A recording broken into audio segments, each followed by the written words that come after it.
Welcome to a new episode of the Immigration Law Podcast. I am attorney Fabio Losgerbo. Today we are discussing the work permit clearance issued under Italy's Decreto Flussi, focusing on a judgment of the Regional Administrative Court for Emilia-Romagna, First Section, published on July 1st, 2026, issued in General Register Case number 376 of 2026. The case concerns a foreign worker who had already obtained a work permit clearance to enter Italy. After his arrival, however, the residence contract was never signed because the employer repeatedly failed to attend the appointments scheduled by the prefecture and eventually became unreachable. The worker himself also missed two scheduled appointments. The prefecture of Rimini organized 5 separate appointments in an effort to complete the procedure and even suggested that the worker find a new employer.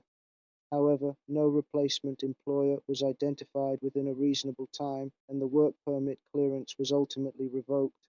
The court upheld the prefecture's decision. According to the judges, the public administration cannot be expected to keep an immigration procedure open indefinitely while a worker searches for a new employer. The court also clarified that this revocation is not a discretionary administrative review, but a mandatory consequence of the failure to complete the legal procedure required for issuing the residence permit. The judgment also highlights an important legal principle.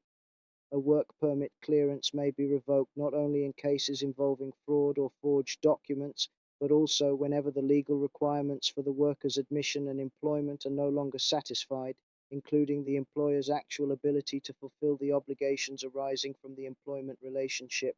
At the same time, the decision raises an important question. While the integrity of the Decreto Flussi system must be protected, foreign workers may end up bearing the consequences of an employer's conduct even after entering Italy lawfully. This remains a significant legal issue and will likely continue to be debated, particularly in situations where the worker is not genuinely responsible for the failure to complete the procedure.